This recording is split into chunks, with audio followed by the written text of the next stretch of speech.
Hello, and welcome to the Something Rotten Q&A listener write-in special for our Season 3 on Manhunt and Manhunt 2. This is the episode where we're going to hear from you, pointing at the camera. We've got lots of questions that have been written into our email, somethingrottenpodcast@gmail.com, as well as on Twitter, some from the Jacob Geller Discord. They're from all over the place here. Accompanying me on this mission is the rock band master himself, Blake Hester. Blake, you seem bright-eyed and bushy-tailed this morning. My tail has never been so bushy in my goddamn life, I'll tell you what. You had a little rock band party last night? Yeah, I went to friend of the show, Ben Hanson's house, or no, Brian Shea's house. Oh, God. Enemy of the show, Brian Shea's house. And did a little rock band. And here's the thing, Jacob. I haven't drank in over 3 years. But I'm getting to that age now where staying out and eating a bunch of processed food will make me wake up with a hangover, even though I didn't actually get intoxicated. I feel wild this morning. What was the biggest hit song-wise of the night? Okay, so there was a lot of talk about the finale of the evening. I don't know if this was a old Game Informer tradition, but it was In the End by Linkin Park. Basically, for the moment we walked in the front door, everyone was like, In the End, Linkin Park, last song. And I mean, it went off. I'm surprised Shea's house made it through. Like we nearly leveled that house. You know, I was on guitar, Alex Van Aken on bass, Brian Shea, Ben Hansen splitting vocal duties, and Leo Vader on drums. Oh, damn. Which, did you know Leo Vader, good at drums? I remember in his one of his all-time great videos, When You Slip on a Banana Peel, he talked about being 10 and thinking he was really good at drums for his age, and then being in high school and being like, I guess I'm kind of bad at drums for my age. And so that was like the only insight that I had into Leo playing drums. Well, at the very least, he's good at drums in Rock Band and flexed all night by playing on expert drums. Crazy. Truly what a move. I mean, I feel like there is a thing where it's like when you're a kid, there are a lot of people who kind of play instruments, and so the curve is pretty high. And now in adulthood, I really don't know that many people who actively play instruments. So I've been taking piano lessons again. I don't think I'm good at piano. I am better than most adults at piano now because they cannot play at all. So a few years ago for Vice, I did a oral history of Guitar Hero. And here's a secret. I hadn't actually played Guitar Hero since I was a kid. In fact, yesterday playing Rock Band was the first time I touched those things since I was 14. But I remember doing that story and interviewing the musicians on it and be like, so were you good at Guitar Hero? And they were like, fuck no, it doesn't translate at all. And I was like, that's weird. Anyway, I'd like to think I'm a pretty good guitar player. And when I went to play last night, it literally, I'm miserable at Rock Band and Guitar Hero. I struggle with medium difficulty 3 to 4 buttons. It really fucks my brain up. It could be counterproductive to be good at actual guitar. You know, that it's your instincts are working against you. So one of the things I noticed was tripping me up was I could hear, especially a song I knew, I could hear the strumming patterns of the guitar, but because I was playing on something like medium, it wasn't matching that. You know, it was it was more just kind of on the beat as opposed to playing within the beat. And that was really confusing to me. The hand placements would be kind of confusing. It's a whole thing. Anyway, you wanna talk about Manhunt? Yeah, let's talk about some Manhunt. We've got plenty of questions on both Manhunt and Something Rotten as a whole. Let's just jump into it. This is some feedback from the Medium Merino. They write, in my opinion, the perfect Manhunt sequel, which not only explores the depths of cruelty a person can inflict, but also how we designate a class of people as enemies to justify said cruelty, would be a Vietnam War game. You could even bring back the Manhunt 1 director feel by having an officer scream orders into your radio the whole time, or watch journalist coverage of your onslaught as the anti-war movement. I know it's a difficult topic that needs sensitive handling, but I feel like the US still does not get enough flack for Vietnam. Absolutely. There definitely have been Vietnam video games, but I don't know that any of them have been what you would want or what Media Marino is pitching here. What I'm having trouble thinking of Vietnam video so games. Call of Duty has definitely had a few games with Call. Was that Black Ops? Yeah, and I think the most recent Black Ops as well. There were Vietnam levels, and then I also Googled Vietnam video games, and we got Conflict Vietnam. Battlefield Bad Company 2 has some Vietnam stuff, I suppose. Oh, well, they had a big DLC, but that was all multiplayer, okay. so it's just kind of like, oh, you can use a flamethrower now. Let's see, sorry. Yeah, there's a bunch, but I assume none of these are particularly like story-driven games, and definitely not. Yeah, and I do feel like the challenge, especially there, is like, it is such a hard line to walk in a, in Manhunt 2, you are the oppressor, quote unquote, in that you are killing people, like you have the power to oppress people's lives. But it's not in like a structural sense. Yeah. And I think it's just such a hard thing to do, to make a video game where you are like structurally oppressive in the style of like the US government in Vietnam, and not like, how do you make sure that the game gets the point? Is it miserable to play the whole time? Yeah. Is it, like, I feel like it's probably more suited to a micro indie. I mean, kind of like Hotline Miami 2 has with the Hawaii levels, which seem like Vietnam, even though they're not. I was thinking kind of similar, but a little different. Like, this is obviously not a perfect analogy because Papers, Please is not a game about war, but you know how like Papers, Please deals with some pretty heavy subject matter and can be disturbing, but like it also has that like kind of gameplay distance between it. I think if there's a game almost like, I don't know what it'd be, maybe you're an office worker in DC, doing some like bureaucracy of war. Yeah. Like that might be interesting. I don't know the tasteful, and granted this podcast is kind of about not tasteful games. I don't know how you make a shooter or something about Vietnam and make it realistic to what happened, even in like a way that's pointing the finger at America, which I think is good. And also like in a way that people just could play it. Like Vietnam is front to back full of atrocities that I don't just think. Yeah, and it's like you'd have to account for the worst people on earth playing that game and being like, I think it's pretty telling that Spec Ops: The Line, the one big budget AAA anti-war war game that people point to, is using a fictionalized conflict. That like the thing that happens in Spec Ops: The Line never happened. It's a fake storyline in Dubai. Yeah. Because I think there is just, and obviously it's playing on tropes of America and the Middle East and all that, but like as soon as you make that real history, the idea of it being a first or third person shooter where you're like shooting Vietnamese people it is just horrifying in a way that I kind of don't know that the game would be able to account for. But that being said, I mean, I want more anti-war war games for sure. Like it's almost surprising how few of them there are. Yeah, I just don't.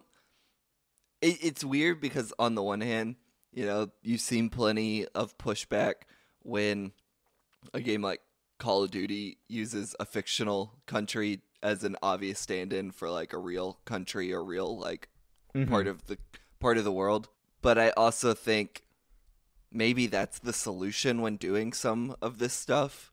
Even if like you're not having like shitty stances on things like Call of Duty. Like say you're having a good anti-war game, I still don't know if you can always just like place it within real conflicts depending on what happened there. Like Like, the idea of a Vietnam game sounds interesting. I also don't know if I could stomach playing something like that. If it's like a first-person shooter. Yeah, it would. I really do think it would have to be a visual novel, or just some other like abstracted through a kind of gameplay lens. It's like, I think the problem with Call of Duty using fictional countries isn't that it does it in the first place. It's just that it claims to then not have any meaning behind it. They're point. Like, oh yeah, there's no reason we made up that fake country. Yeah, good point.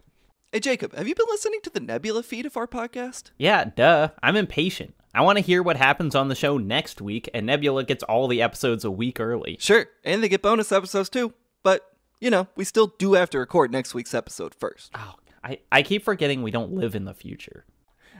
Okay, next up, we have truly just a banger question from at Gravy Gorilla on Twitter. Was the pig guy the first time you saw a dick in a video game? No.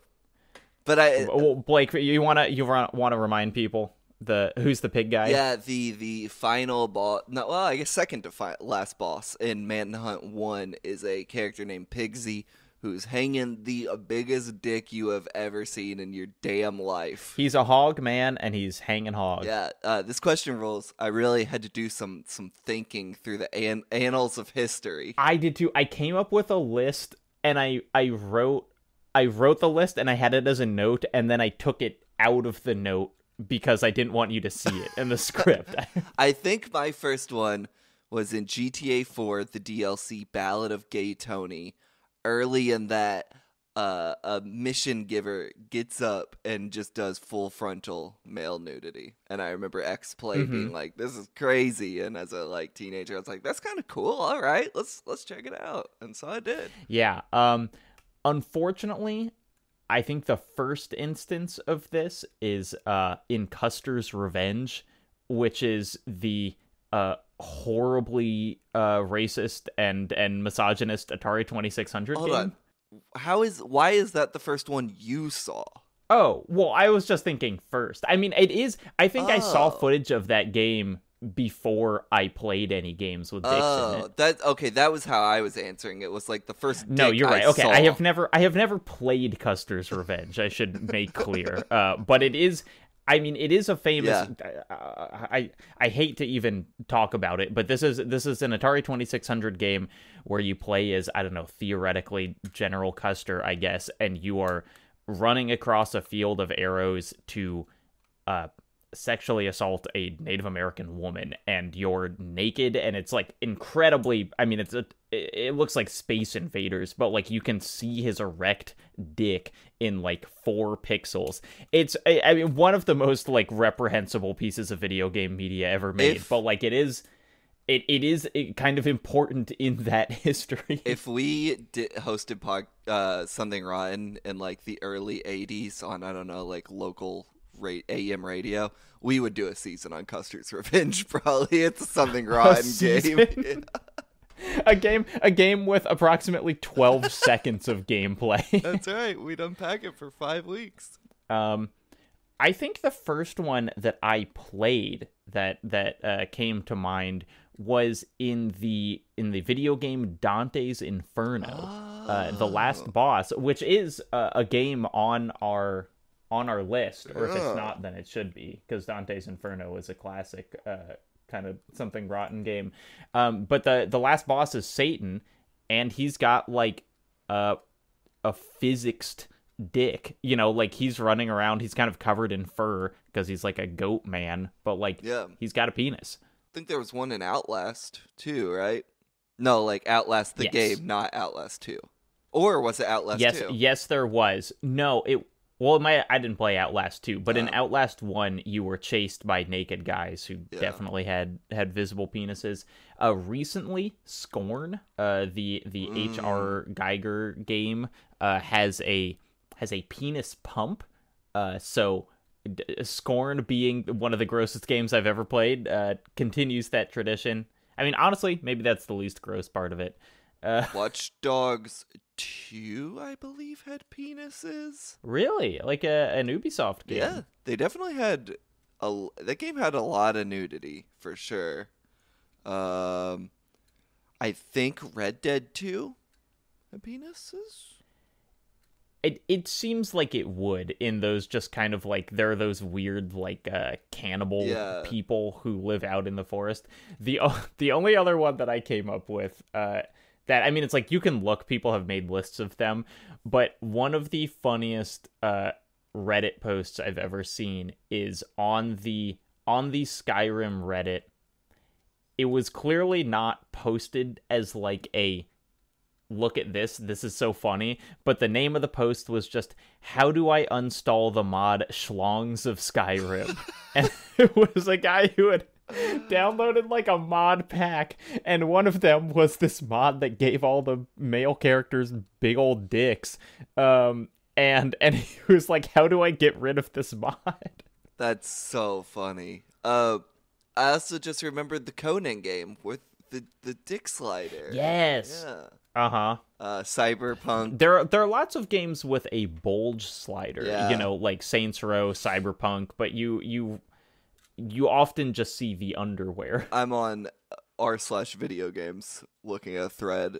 What are some video games that had full frontal male nudity in them? Forgot about Cyberpunk. There's all kinds of dick in that game. Is there? Because I know, but do you see it on your character, or do you just see it from other people? I think you could. Yeah. Because I don't know. I played as a woman because I'm an ally. That's right. Congratulations. Anyway, I mean, it is a, it's fun to talk about because we're boys and we like talking about dicks, but also it is one of those just things of like, we could name games with boobs in them for 20 minutes. And it's like, we do have like 7 or 8 games that have full frontal male nudity. Next question comes from Caleb. They write, the Manhunt duology are 2 titles in a pretty robust lineage of games that conceptually tackle player-inflicted violence on a game world. Many of these games have become well-known, such as Spec Ops The Line, Undertale, The Last of Us Part 2, and Dishonored. Does the Manhunt duology seem to have any insights on the topic that these other games lack? Furthermore, what separates these games from quote-unquote asshole simulators, phrase stolen from Noah Caldwell-Gervais, like the Postal games and Hatred? It seems like developers have to walk a fine line between having something meaningful to say on the subject and being needlessly edgy for its own sake. I think tackling the second part first is your main character needs to not like derive joy from the killing. Yeah. And then it's pretty quickly just not an asshole simulator. You know what I'm saying? Like as grisly as Manhunt is, you never get the sense James or Daniel are stoked about what they're doing. Although you do get so real quick, Asshole Simulators is this video that Noah Caldwell-Gervais made, who's an incredibly good video essayist, where he talked about the Postal games as well as. Did he talk about Hatred in that game? I don't remember. Or did he just talk about Postal? But Postal, for those who don't know, is a game that's like fun, fun violence. It's like it's you're running around like dousing people in gasoline and setting them on fire and laughing at it in a way that's kind of very very edgy as they write. Yep. I think that part of Manhunt 2 being so unappealing as a media property is that it towed that line a little more. I guess so. Where like you had the God, I already can't remember what his alternate personality. Leo seemed like psyched about it. And the interesting thing about Manhunt 1 was that you did not feel like you were like the man playing, the person you were controlling wasn't an asshole, but the director watching it was. And so it was almost like someone using your life experiences as a secondhand asshole simulator. With the snuff angle. So, I think deriving joy from it is a great definition of like where that line is drawn. What do you think about the first here? The first part of the question. I don't know, because I almost feel like what Manhunt 1 is interested in, I think is less explicitly the impacts of violence and more the the influence of media, that it's like Manhunt's commentary comes from the fact that what you are doing is theoretically being recorded and distributed as a snuff film. And so it's almost like it makes the actual kills less important in the commentary than the fact that it is being recorded.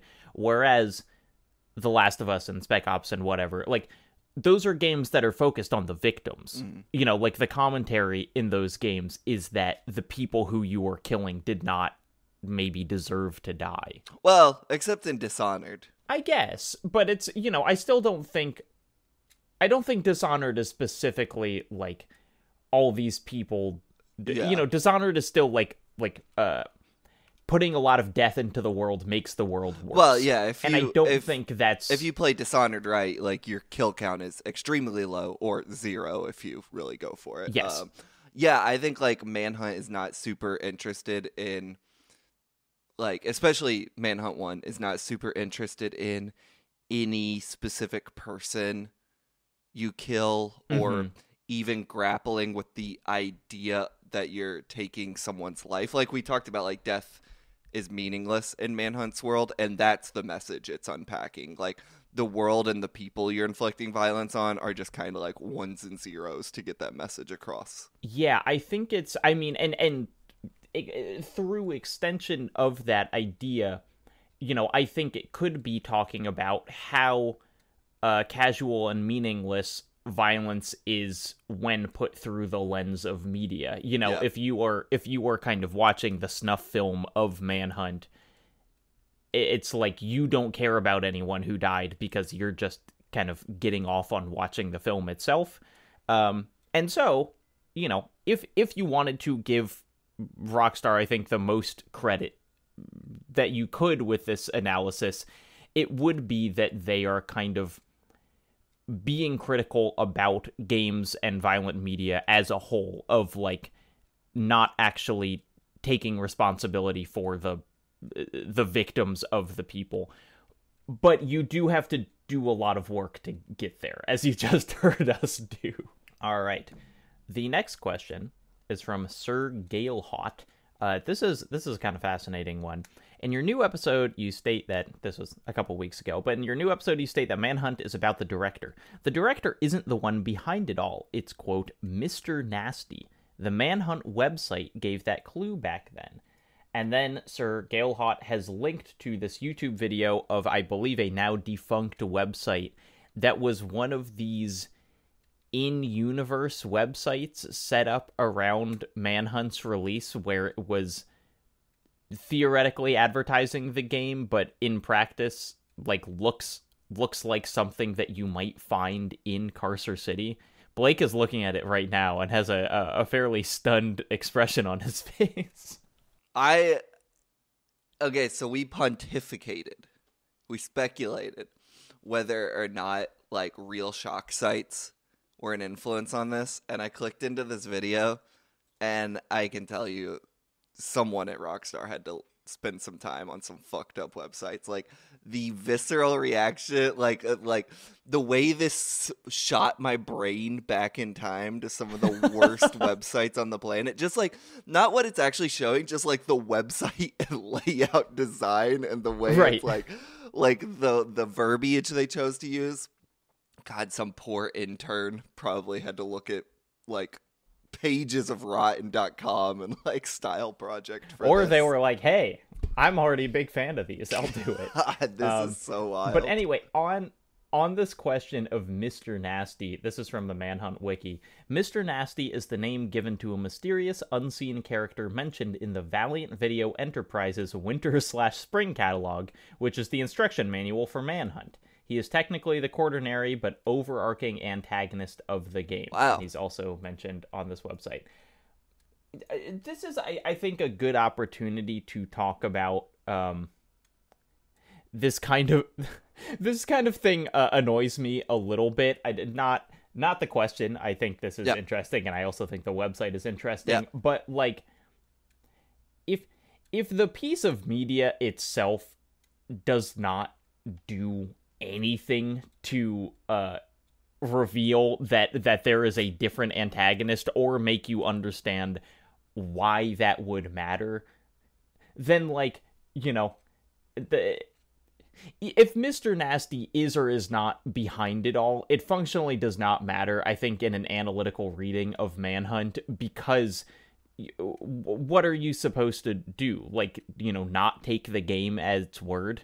Like, the game is about the director telling you to do things, and if suddenly the director isn't the antagonist, then I feel like the thematic core of the game, it kind of falls out of it. Yeah, I agree. I don't particularly like when games or media, like, almost, like, expect you to do this extra homework around them to, like, get it. It's like, this website's cool. I don't understand why it's necessary for me to get, like, the real antagonist behind Manhunt. It's interesting for sure. I'm glad this was written in and shown to us, but doesn't do much for my appreciation of the game's story. My guess is, if you ask one of the writers of the game, they would say the director is the antagonist of the game. Mr. Nasty is just gesturing at this idea that the director is not working in isolation, and there is a network of people who want to see this filth, and he's distributing it or whatever. And so the gesture at a broader world of kind of snuff distribution, I think, is fine and works with the themes. The problem more being, like, if you don't put something in the text of the thing itself, then it's hard to include it as part of the analysis. I do really like the fact this website has what appears to be an extensive fake forum on it. That's really cool. Like, the majority of this 16-minute video is just the forum. That's really neat. Yeah. I mean, it feels like there would be an ARG attached to it. And I don't know if there was or not, or if this was they just had fun building this thing. Here's our next question from Clover Darling. They write, why do you think Rockstar made the decision to develop Manhunt 2 for the Wii in the first place? Was it because of motion controls? Do you think that the opposition to the game due to being a Wii game was a surprise to them? Great question. Why do you think they made it a Wii game? I think Nintendo wanted a Rockstar game on their big platform, to be honest. Do you really? I think so, probably. I mean, I really just think, like, I don't think games are put on platforms often for artistic reasons. Rather, they adapt to the business decisions made that get their games there. I don't think Rockstar was like, we got to do the Wii because it has motion controls. I think there was, like, a way more boring reason. Well, what I was thinking was twofold. One, we know Manhunt was delayed, or Manhunt 2 was delayed a lot, and I do think that it's essentially a last-gen game if you think about the fact that it came out in the same year as GTA 4, which came out on the 360 and PS3 and everything. And so it was released on the PS2 and the Wii. I do feel like, in part, it was a PS2 game, and then they realized that the level of graphical quality on the Wii essentially worked with the game that they had already been making. I also think the Wii had a massive install base. Yeah. The Wii's one of the best-selling consoles of all time, and so I do think that they thought, we're not releasing GTA 4 on this incredibly prolific platform. Should we release something? Should we have, a piece of Rockstar Media represented on the Wii? Yeah, I guess I should have said that. I could see it either way. Either Nintendo wanted a Rockstar game on it, or Rockstar wanted one of their games on a Nintendo platform. Because, I mean, there are a shockingly few number of M-rated games on the Wii. I remember having Resident Evil 4 Wii Edition was a big deal for me, not just because it was the greatest game ever made, but also because, I was playing a game with blood on the Wii, and that was just like a big deal. That felt kind of novel. Yeah. Do you think that the opposition surprised them? This is another good question. Do you think that they were taken by? No. Nope. No, definitely not. I think everyone and their mother in that office knew that was going. You had to. Like, there's a lot of smart people that work at Nintendo that are very dedicated to the brand's image in ways that are truly baffling. Well, okay. I think the question is asking about Rockstar, not Nintendo. No. Like, I'm sorry. No to both. It's Nintendo. When you think of Nintendo, you think, like, one of your first thoughts will always be family friendly, either as a concept or just games that are family friendly in general.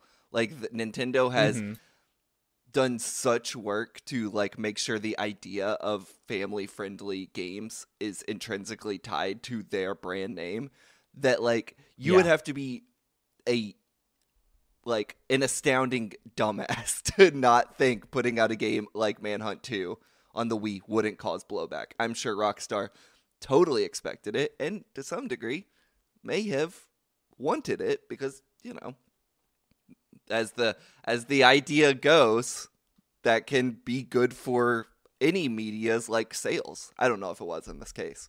I mean, and I would say we would certainly not be talking about Manhunt 2 if it wasn't for that controversy, because it's not a good game. Yeah. It's not interesting to play. Also, like, Manhunt 1 went through the ringers. There was no way Rockstar didn't foresee a sequel to Manhunt 1 having kind of... I don't know, like, I guess, to the question's point, I don't know that, like, they thought it was going to be this big a deal with the AO rating and etc. But, like, there's no way you thought you were going to just drop that on the Wii and everyone would be like, oh, that's fine. My grandma has a Wii. Yeah, I love making the stabbing motion. Yeah. Something that I'm frequently sad about on the internet is I can't find like copies or archived versions of print ads for video games. It's something that I've tried to look for a couple times, and maybe I think it's possible that something like the Video Game History Foundation has archived them and they're maybe just not searchable in the way that I'm looking. Yeah. But, like, I would love to see what magazine ads for Manhunt 2 looked like. Oh, you know, sure. What was their pitch? Were they pitching it, like, with motion controls? Did they think that was going to be, like, a big selling point? Or were they just, like, can you believe they made another Manhunt? Yeah. This is an aside, but when the Video Game History Museum and Foundation, what's the actual name? Is it just Video Game History? I think it's that foundation. Whenever they finally, because I think this is the plan, like, release their digital archive in a way to the public in a way that's, like, easily searchable and accessible, it's gonna be a massive day for everyone. It'll be a big old day. Yeah. I'm so hyped for that. They great organization. Yeah. They do good work. I always think about this is sorry, now I'm just thinking about print ads. There was an ad campaign for Hitman Blood Money, probably. I don't think it was Absolution. And it was in Game Informer, you know, that I was reading as a kid, and it would say, like, a beautiful kill, and it would have, like, a woman in, like, a cocktail dress spread out, and there'd just be, like, a bullet hole in her forehead, and it was, like, a picture of a real person, and it wasn't the most graphic, but it was, like, just a picture of a woman with a hole in her head, and I was just like, you can just put this in a magazine? Actually, like, I'm a little surprised. I work at, for listeners who don't know, I work at Game Informer now. I can tell you, well, we wouldn't know about the ad before it went in, because that's not how editorial teams work. But I could tell you, if that happened these days, when that magazine came out and we all saw it, that would not go over well. We would be extremely you're not upset. advertising the Dead Island torso statue. I'm honestly surprised that did make it in. That seems like something that Reiner McNamara would have shut down. It was, yeah. I wonder if I've got, you know, it's like I've got a collection of Game Informers from, like, you know, 2007 to 2010 or 11 or so, but I haven't been able to find that ad again. Weird stuff. Speaking of tasteless video game ads, this real quick story, just because I meant to send you this. I was at Brian Shea's last night, and he had a promotional Max Payne 3 thing that they gave out, which was just a pill sorter. I'm sending you a picture of this. Oh my god. It's very funny. Wow. Honestly, what if I like gave that to my grandma? It's kind of cool, yeah. Except it doesn't have like the number of days of the week, so I don't. You'd have to come up with a new sorting way to put them in MAXPAYNE3. M is Monday. There you go. Yeah, but there are too many boxes. Wait, Monday, Tuesday, Wednesday, Thursday, Friday, Saturday, Sunday, Monday, Tuesday. There you go. Okay. I didn't even think. You got a week and 2 days. Let's move on. Okay. Devish Singh asks, now that we're a couple seasons in, what are the broad criteria for rottenness? And what differentiates Manhunt from Manhunt 2 or Kane and Lynch 2 from the first? Is it a question of game quality or aesthetic presentation? Thus far, the games covered are all third-person shooters or third-person shooter-adjacent games. Are there games from other genres, e.g. horror, that you deem rotten, or does the moniker especially fit this one? At this point, every Something Rotten game is over a decade old. Are there modern examples of games you deem rotten? Was there something about the aughts, early 10s popular culture? Yeah, so a lot of questions in there, but I do think it's asking about kind of the core of this series, which is what makes a rotten game. Yeah, and generally we just leave whatever game we're going to play out on our shelf for about 2 weeks, and then once it's nice and rancid. Yeah, don't refrigerate it. Don't cover it in saran wrap. I don't know that there's like, it's kind of like a gut feeling we both share, where it's like one of us will come to the other and be like, because we have a spreadsheet of like potential games we want to play, as like, hey, this game seemed rotten? Nah. What about this one? Oh, that's rotten to the core. It's not like it's not a defined thing. Usually they do like meet like hyper violence, nihilism, and some degree of like grittiness or dirtiness. Mm-hmm. But it's not like they don't all have to be violent in the same way, if that makes sense. It's not like it has to have this many gallons of blood to be something rotten. And I mean, I do think it is an interesting question if we're planning to keep this going, that it's like we'll have to expand our definition a little as we go on, because there are not many games that fit exactly the Manhunt, Kane and Lynch 2 mode of like, this game is about nothing except violence, which was kind of the original pitch. And now I think we are more looking at games that have interesting ideas about violence and are saying something about it. The point of old games, I do think, is an important aspect of these, because I think part of it kind of has to do with, is unpolished the word? Like what, no. It's not because like Max Payne 3 is polished, but I feel like there is an aspect of rawness to the violence in the games that we're talking about. Yeah, but that feels, I don't know. That feels more coincidental to me. Like, to quickly answer the second part of this question, we're definitely going to do more beyond third-person shooters, because the next season is a first-person shooter.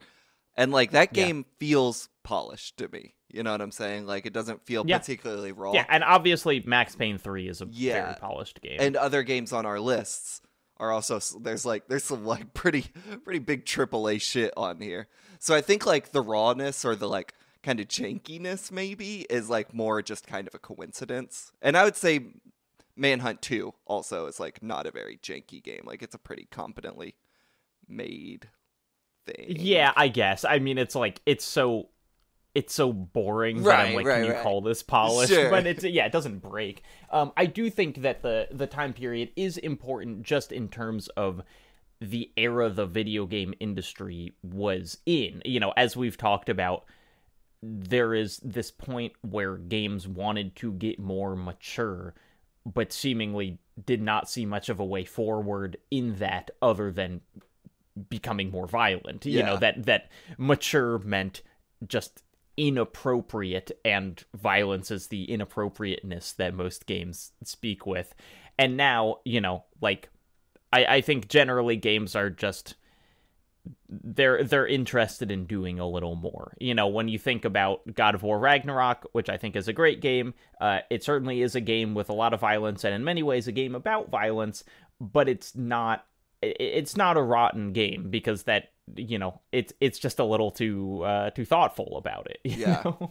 On the other hand, I don't think we are ever gonna play this one, but like The Last of Us Part 2 would probably be an okay Something Rotten game. We bring it up. I mean, yeah, it certainly... The issue with doing that is just like, what do you say about that game at this point? But like, yeah, and that we would probably have to play The Last of Us Part 1 first, you know, if we're doing it, and it's like, I don't want to fucking talk. I have been waterboarded with The Last of Us Part 1 for the past 10 years of my life. I don't need to talk more about it.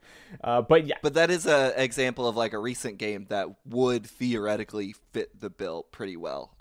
Yeah, and I do think the reception of that game speaks to how people were like, Jesus Christ, you know, this is the game that you've spent $200 million in like 7 years making. And here's the thing, we're in the fourth or fifth Last of Us renaissance right now. Last of Us Part 2, still the better game, story, overall. It's great. We'll see. I mean, they're making the next season of the TV show will be Last of Us Part 2. See what they do with that. Yeah, it's gonna be 82 episodes long, because like you can't play as Abby, and so the whole point of the game isn't gonna make any fucking sense.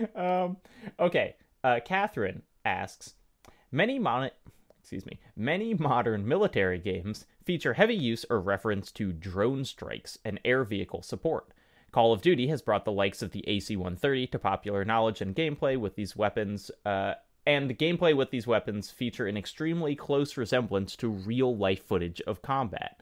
Manhunt sparked massive controversy with its depictions of extreme violence, but I was curious about your thoughts as to the effects of large amounts of distance between the player/audience and the violence, as opposed to Manhunt's extremely intimate depiction.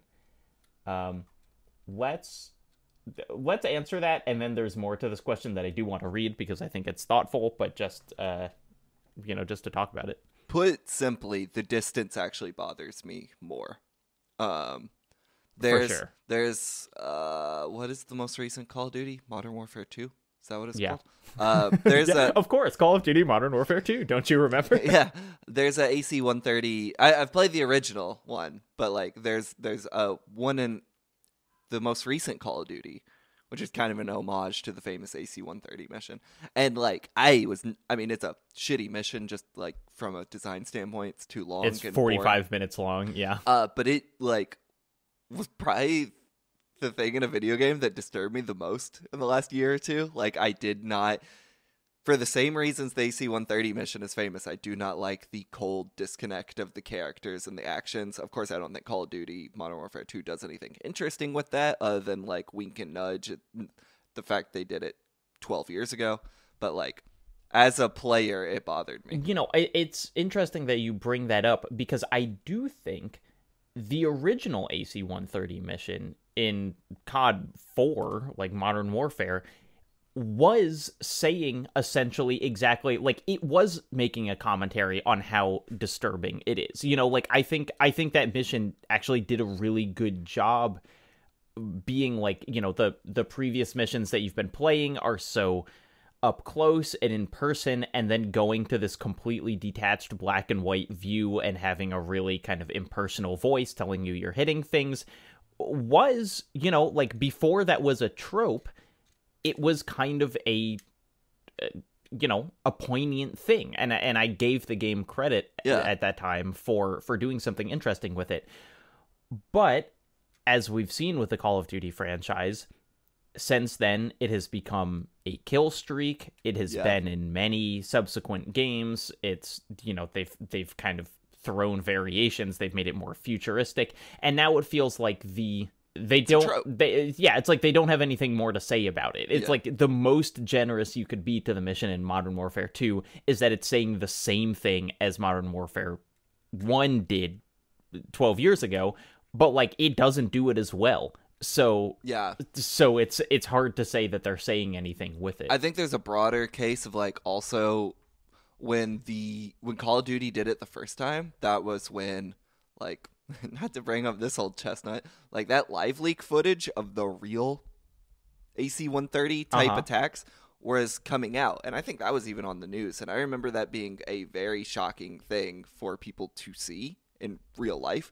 And so Call of Duty doing it, like, inherently carried more weight. I think, like, as a culture, we're just so much more attuned and accustomed to war footage that, like, even if Call of Duty tried to say something, I don't know if it was going to have the same impact.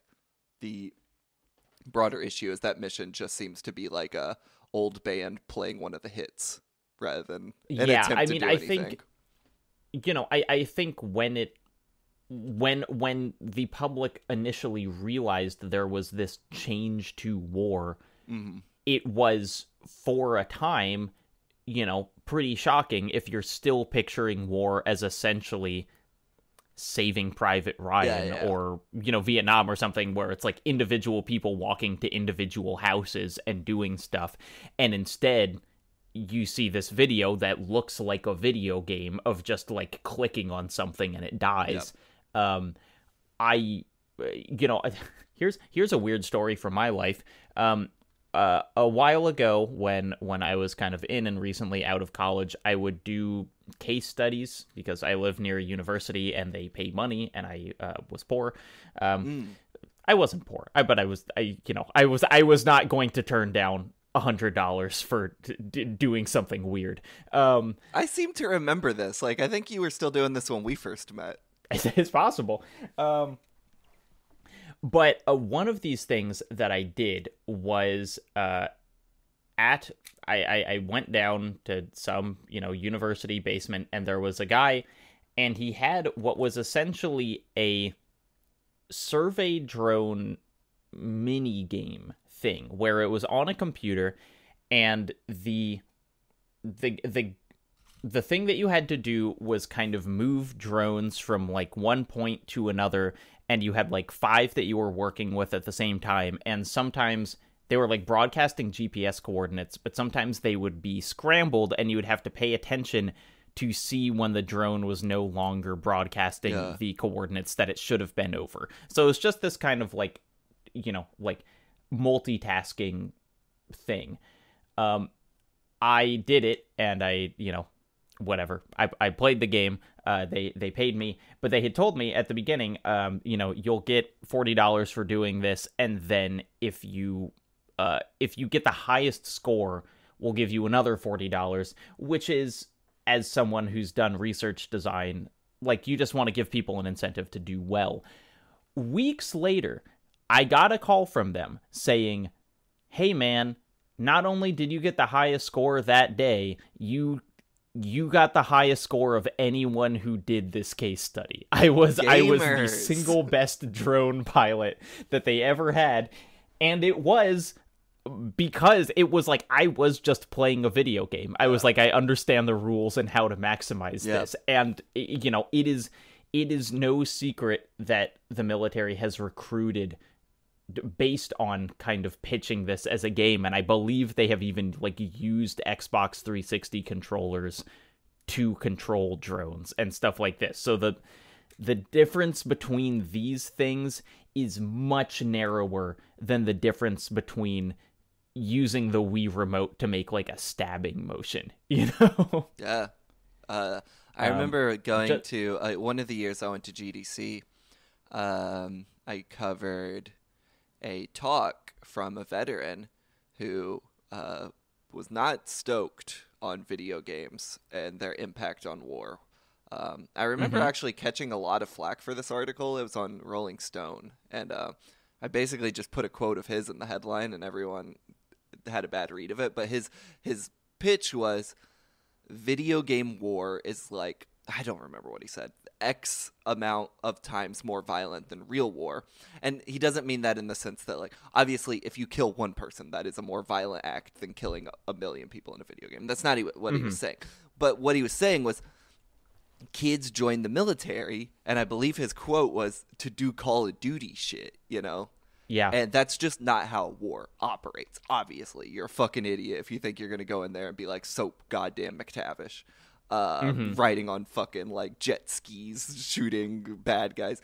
But like that was his idea, was like video games have created this theater of war that is like, and movies too, of course, to some degree, but like they've allowed players to have these like kind of killed the brown person fantasies that they think is like that kids start signing up to the military to do it in real life, which is highly disturbing and a little different than what we were talking about with like the drones and video game controllers. But there's like, point being, there's a direct effect the game industry is having on the fucking military complex, and it's not great. I mean, and the military knows it, and that's why they fund video games. You know, it's like it's not like the army is surprised by this. I think, you know, in context of people getting mad at that headline, there is a really tricky thing when talking about games and violence, which is that many gamers, especially kind of older ones, are so kind of scarred from the Jack Thompsons of the world, the kind of like video games cause violence directly, and that's why we need to ban video games, that they have almost a gut reaction to anything talking about video games and violence, even though I think it's a really important thing to talk about. And even though I don't think playing Manhunt makes you go out and kill someone, I also don't think that we consume media in a vacuum. You know, I do think it impacts our views of the world, and that is just kind of like, people don't want to have that conversation because they're essentially worried that it will be used as a weapon against them. That if you start talking about it, then bad faith actors will be like, yes, this is why school shootings happen. If this podcast is about anything, it's really about re-examining violence in video games and maybe saying, hey,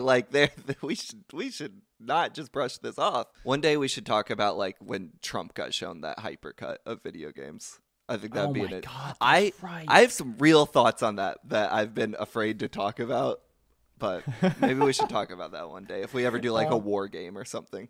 I want to finish reading Catherine's question just because it's good.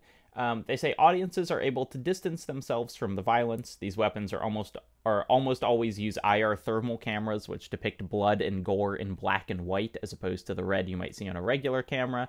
The UK Army has even had televised advertisements that feature soldiers using Xbox 360 controllers for some purposes, whether that be controlling autonomous vehicles or otherwise, it never specifies. Yeah. There's definitely a part of me that would argue that having a gruesome and realistic depiction of violence and its effects does more to steer people away from violence than serve as instructional. So I think I think this question is kind of bang on in terms of what conversations we have had in the past and maybe what conversations we should be having instead. Yeah, great question. Blake, hush for a second. I've got to talk about Nebula. If you've watched my YouTube videos before, you might have heard me talk about Nebula. I've put many hours of bonus videos up there, as well as uncensored and extended essays. But Nebula is not just a video platform. Something Rotten is also hosted on Nebula, and just like with my videos, watching them there is just straight up better. First off, the obvious, no ads. As much as you probably love my and Blake's voices, it's just a superior experience to listen to a podcast without ad interruptions. Every video and every podcast on Nebula comes ad-free. Secondly, you will get to hear every episode of Something Rotten a week before the rest of the world. Desperate to hear us get into that next game? It's available right now on Nebula. Thirdly, for every miniseries, we will be recording a whole bonus episode, essentially a recommendations list for further media related to the game we covered. This is where we'll really get to go outside the box and cover stuff that might not have come up on the main feed. So, more episodes sooner and without ads. Nebula even gives you a custom RSS feed so you can keep listening to it where you listen to all of your podcasts. And when you follow that link in the description and sign up for Nebula, you'll be directly supporting the show. That money from your subscription, it goes to us. Bingo asks, based on the app so far, it really feels like this is the least interesting series you played, but that's just my takeaway. I'd love to hear what you want future games to take away from this franchise as inspiration, and if there's something here you don't want to see in other games.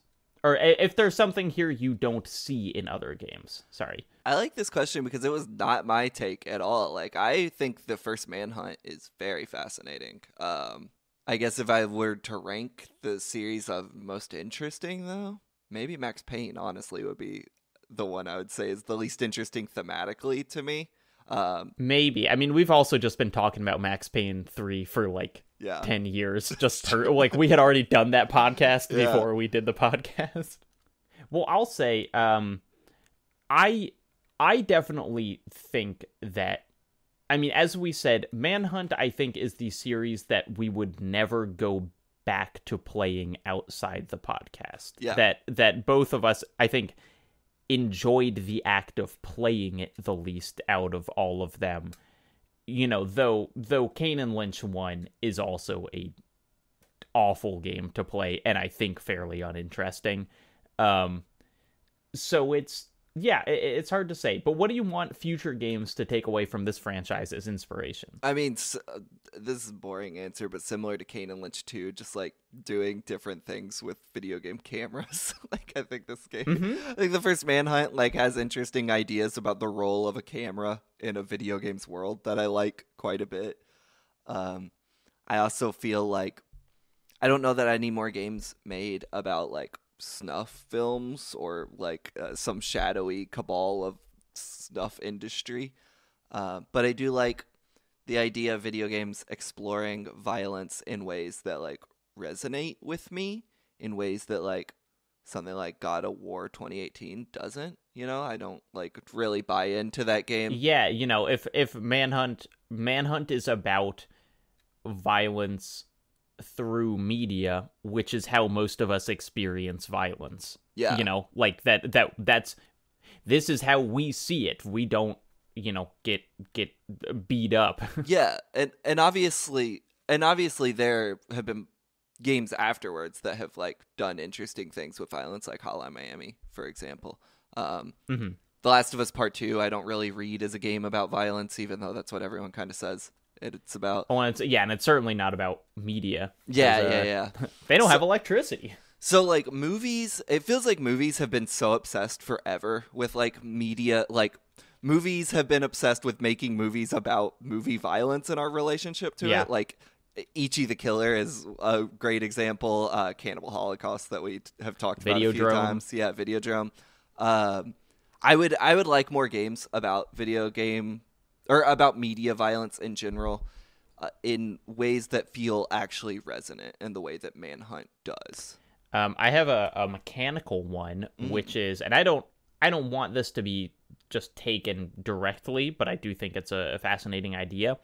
Just the whole like level of kill that Manhunt is built around, where you have the, you know, you sneak up behind someone and you have the white reticules, which is kind of a boring kill, and then the yellow one, which is a little more involved, and then the red one, which is completely over the top, and leaving that up to the player to decide how they do it. You know, like it almost, the only other games I can think that do something like this are like Hitman, you know, where you can decide how you kill a person. But I do think it's very interesting to just have like a kind of like, how gross do you want this to be button? You want it to be all the way gross, or you want it to be just a little gross?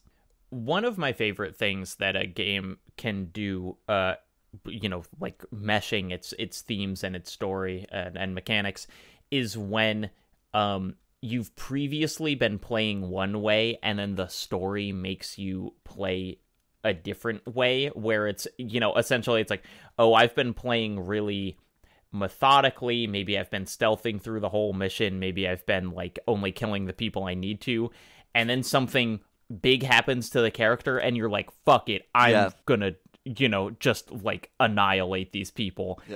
Is a really, you know, it's like, it's cool when a game impacts me enough that I can like feel myself changing my gameplay behavior because of it. Absolutely. Also, more plastic bags in video games. Cool weapon. More plastic bags. Gretchen says, oh, this is just kind of a comment, but I thought it was really interesting. It was a great games games to hear you two talk about. I'm glad that others share the same sort of sentiment for how decent one is for a weird, dirty project by a big shot studio. I always compared it to how Hitchcock made The Birds and Vertigo before making a very bare-bones Psycho. Yeah, that's interesting. I like that analogy. I think, yeah, we talked about how, Rockstar certainly made more games in the past, that were not GTA or Red Dead level. But yeah, it's a thing that makes Manhunt stand out. If it was made by a studio that just kind of vanished, I don't think people would talk about it nearly as much. For sure. You seen those Hitchcock movies? Mm-hmm. Absolutely. Psycho They're rules. Good stuff. I don't actually think I've seen Vertigo. Definitely seen Psycho. I watched it in my high school film studies class. I remember it very vividly. I've seen The Birds. Birds famously doesn't have a soundtrack. Did you know that? I didn't know that. I've seen it, but I didn't think there about was that. there was I guess Hitchcock's idea was to make a movie as engaging visually that he didn't need to use music to kind of influence like the viewer and tell them what they should be thinking. Pretty sure it was Which The is Birds. it also fascinating in context of Psycho, which has the most famous movie score of all time. Maybe. Yeah. That's a good point. Yeah. There's no musical score for the film at all, only diegetic sound and the real and electronic noise of birds. Hitchcock, like Rockstar Games, treating people like shit in order to make great art. That's right. That's right. I think about one of my favorite things about Psycho is the opening credit design is so cool. I'm a big sucker for like graphically interesting credits. Yeah. And Psycho has just like an all-timer. I saw a movie recently that had a really good opening credit sequence. It was Infinity Pool. It was a bad movie, but the opening credits, it honestly, you know what it looked like was The Verge, the website, their new layout and design. That's what Infinity Pool's opening credits looks like. It's very cool. I'm into it. Philly Eat Steak writing in with a comment saying, I guess it is a question. Remember the postcards Rockstar used to include in their games? I don't. Tell me more, Philly. For signing up for a newsletter or something. But one of the questions was something like, in 10 words or less, what is wrong with the world? Definitely a weird edgelord vibe. That rules. That's so funny. I don't remember that. That's so much better than having to like remember my login info for the Rockstar Social Club every time I want to play Max Payne 3. Yeah.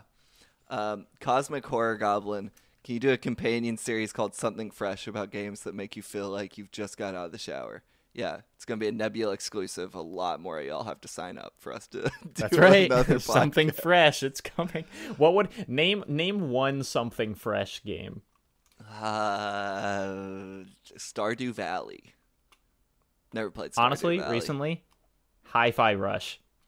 Hi-Fi Rush made me feel like I just come out of the shower. Yeah, all right. Bandage Penguin asking a big question, a common question, but one I've been thinking about since seeing this one come in. Do you think that violence in games desensitizes people to violence in the real world? I don't. I think the fear is they do, but I don't think they... So I was thinking about the time yesterday, Jacob, if I can be dark. The first time I remember seeing someone actually die. I was... in a video? Yeah. Like not recorded? Yeah, not in real life or anything. It was on TV, and it was unexpected. It wasn't particularly gory, but it was like a woman being shot. Like, just like on cable TV. For whatever reason, they showed it. It was like a news program? I don't really remember. I just remember seeing it happen and the way her body dropped. And like, I was like 16, had played a ton of violent video games at that point, had seen movies like Cannibal Holocaust and Guinea Pig and Ichi and all this shit. And I don't even think you saw any blood in the video. And I remember it fucked me up.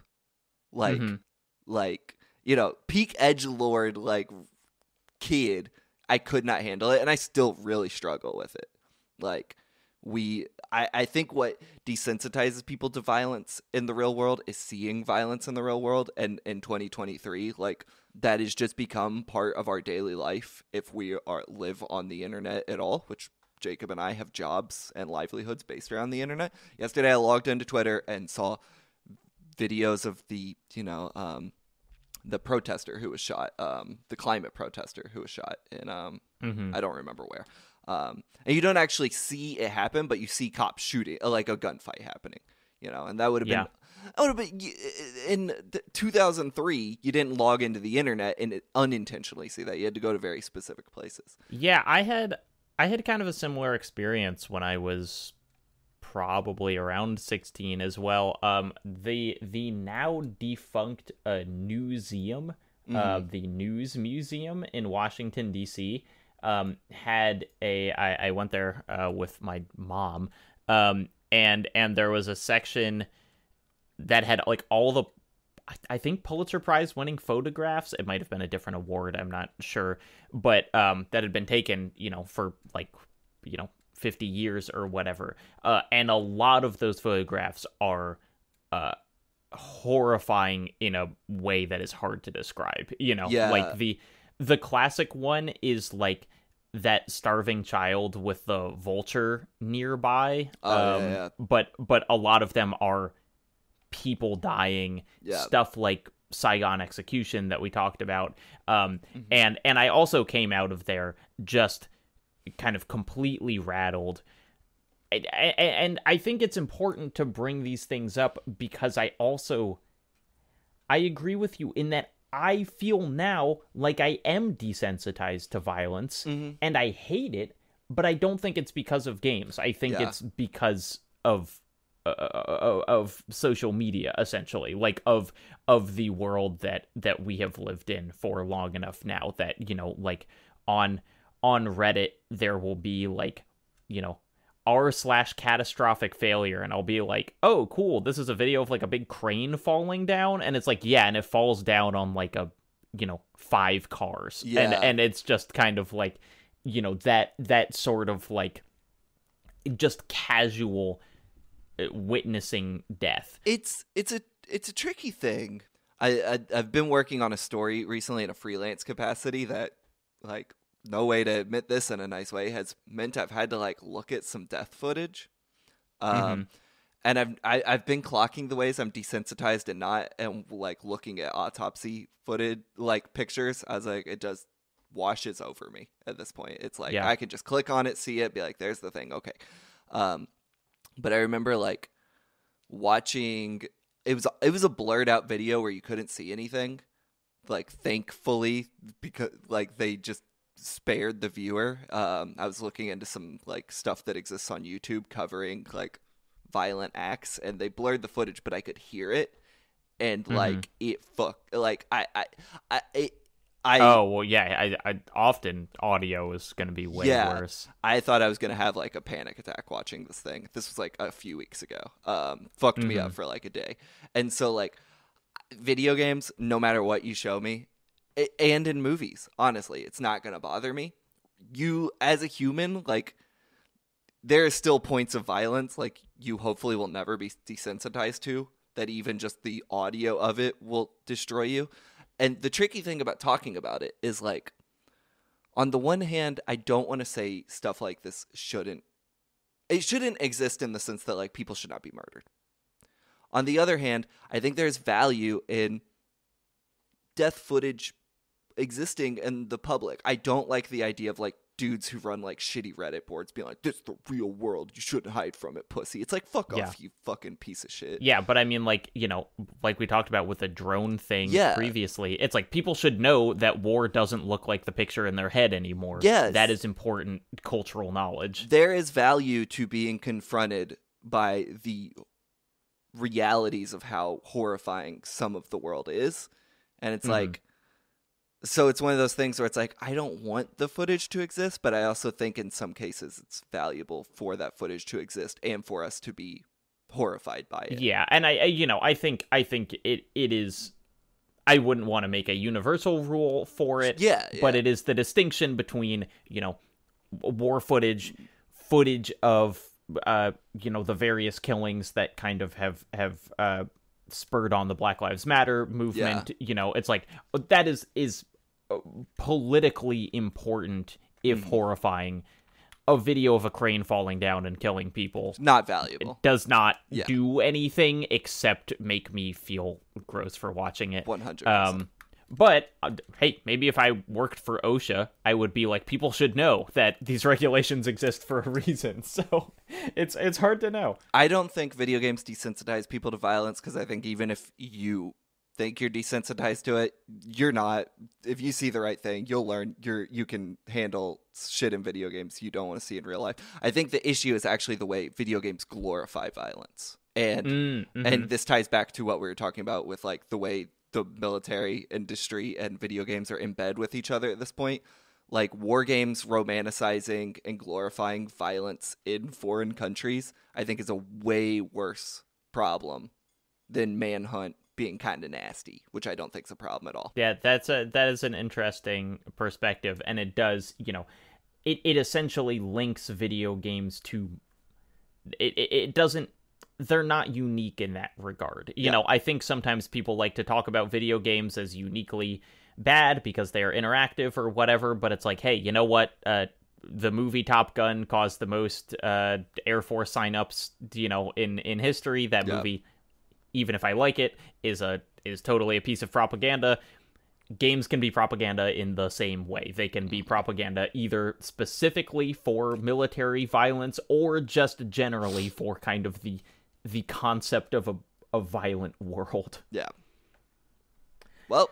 Wow. Well, there we go. Thank you, everyone, for writing in with your questions. I know we did this one fairly soon after restarting this series, so I really appreciate how thoughtful everyone was, and I hope you appreciate the conversations that we had because of this. In the future, when you're listening to Something Rotten, whether it's episode 1 or episode 4, whatever it may be, you can hit us up with questions. We did a bad job saying that this season.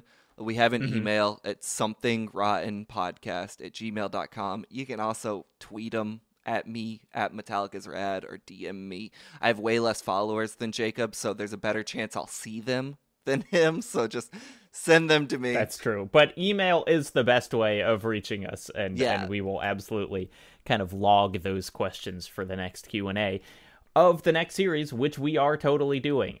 In the Nebula bonus episode, we decided live on air what that series was going to be. So for the rest of you, you'll find out soon enough. Wow, I thought we were going to tell them this episode, but we're not. We're little teases. No, we're letting them guess. But as Blake mentioned, it is a first-person shooter. And yeah, this is, I think importantly, Some Rotten is not going away for 2 years again. We're recording the next series right now. We have plans to continue this. So keep listening. We just really appreciate the amount of support the series has got so far. Go sign up to Nebula and you can hear what next season is. That's right. And give me some money to buy my dog treats. Give Blake some money. Well, that will do us for today. Blake, thanks for answering questions with me. Thank you. Until next time, bye everyone. Bye.